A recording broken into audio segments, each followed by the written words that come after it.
lived, Ahmed Kathrada. May his soul rest in peace. Today we're paying tribute to him in this special broadcast that will be giving you rolling coverage throughout the course of the day, giving you details of the plans for his funeral and also hearing from people across South Africa and other parts of the world sharing their thoughts. Now, one person that knew him well and spent a lot of time with him is Denis Goldberg, one of the last surviving Rivonia trialists, and who was active in the struggle against apartheid. He was imprisoned along with other key members of the anti-apartheid movement, including the late Ahmed Kathrada. Denis Goldberg joins us now from our Cape Town studios.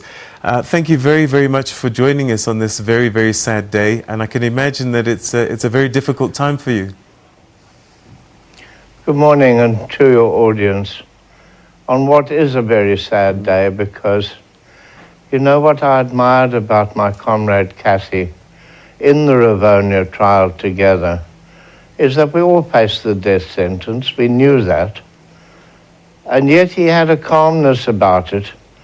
You know, the interviews we've done together at the Lilies Leaf Museum where we were all arrested. And he says, we had time to think about it, and we knew we were going to die, and that was it. You don't take up arms against the government and expect to survive. Survival is something quite special. And as he said now in his interview, a lot of our comrades died. 137 were hanged. Over 1,000 were murdered out of hand by the security police and the agencies of apartheid. So, you know, we've contributed. And you know what's special about Kathy as a comrade of Indian extraction is that he's able to transcend the oppression of the Indian people to oppression of people on grounds of racism for all the national minorities, but also the majority of African people, and build this into a belief in justice for all.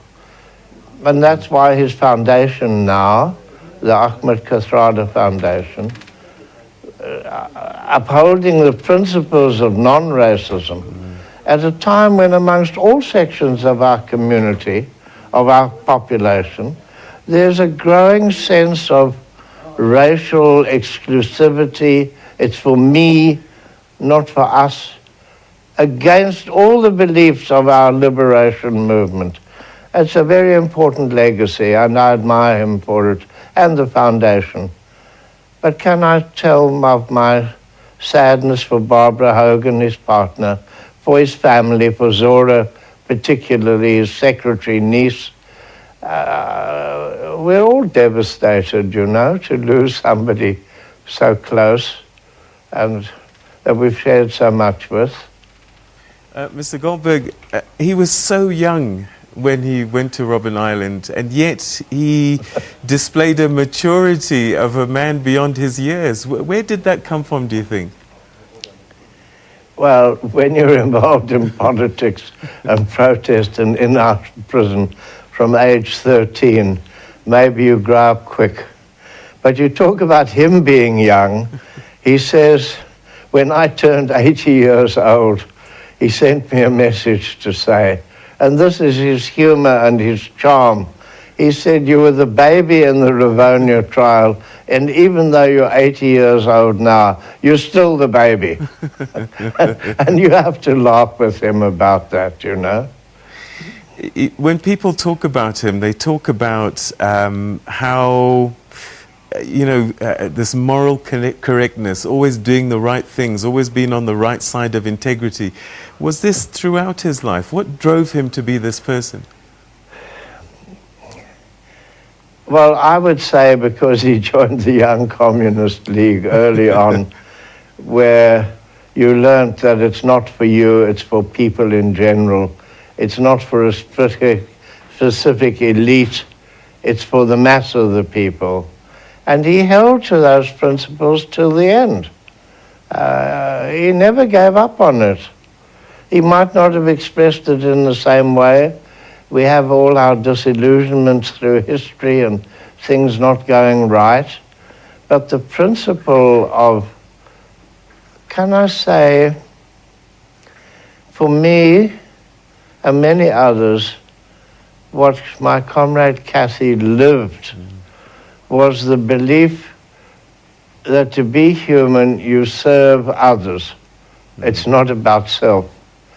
And so, in the end, there was Kathy agonizing about the corruption in the leadership of the ANC at all levels, and then having the courage to write to President Zuma, his comrade, and saying you would serve the country better if you stood down. That takes courage, you know, to defend the the Minister of Finance, Pravin Gordhan, to go to court.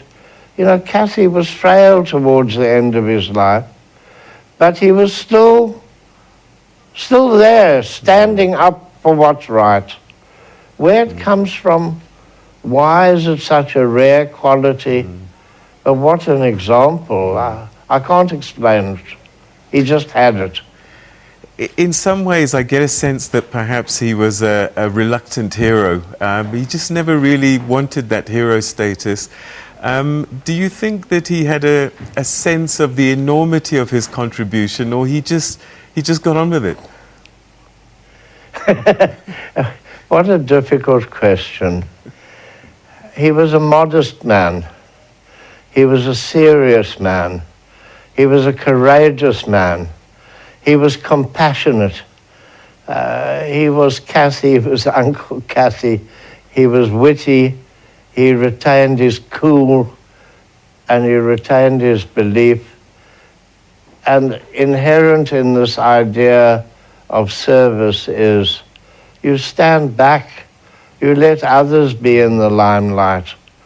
I have to confess, I don't like being one of the two survivors of the Rivonia trial, because I'm talking about Kathy, but it throws me into the limelight. And I feel like Kathy, that, you know, so many people contributed. We're just part of a great big movement for justice. And what I would have to say is, if we want to honor the life of Ahmed Kathy Kathrada, a dear departed comrade, we have to go on. We have to go on and demand that the values we fought for are upheld, that we have a government that's accountable, that we honor the highest courts in our land. We stop ducking and diving to defend individuals, that we uphold the principles written into our Constitution. That's the way we will honor his life, not by giving up and just crying, but continuing till we come to our end. And I pledge myself to do that. There's a whole generation of young people who are watching this and are probably trying to figure out, you know, we know of Nelson Mandela, we've kind of heard of Ahmed Kathrada.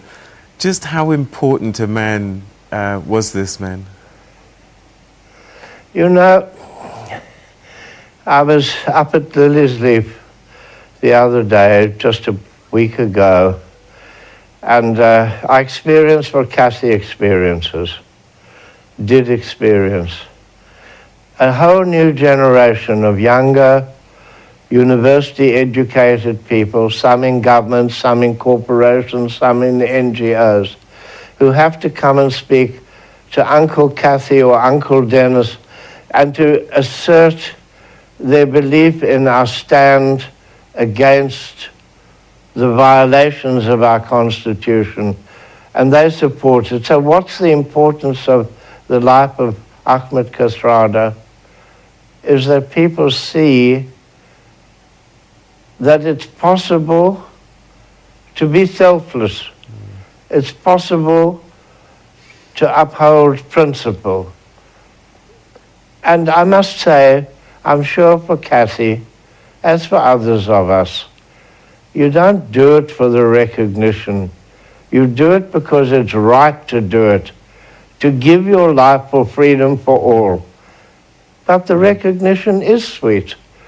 I just wish I would have been able to see him. I did see him a month ago at a tribute for Nelson Mandela, within a day of the day of Nelson Mandela's release in February.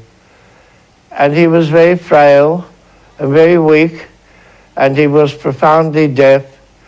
But in the end, he spoke up, and he spoke in such a strong voice for all the things we stood for, and that Nelson Mandela epitomized. Made famous by Oliver Tambo. And Oliver Tambo led us to freedom as well. And this is the quality of the man. Not well, frail, but with a sense of duty. Duty to all our people. That's the importance of Kathy. We're so sorry for your loss, and in fact I think we'll leave it there for the time being. Thank you so much for sharing those many memories of Mr. Kathrada, and we share your pain. Thank you so much for sharing your thoughts with us this day. Thank you for inviting me on the show. All right. That's struggle stalwart Denis Goldberg, grieving and feeling the pain of a lifelong friend that he shared in the struggle and the years afterwards, sharing some very poignant memories and thoughts. And I think one thing that's coming through is that the struggle continues, and that we should, if we're going to remember him, think about service of others. It's about not concentrating on the I. That was Denis Goldberg.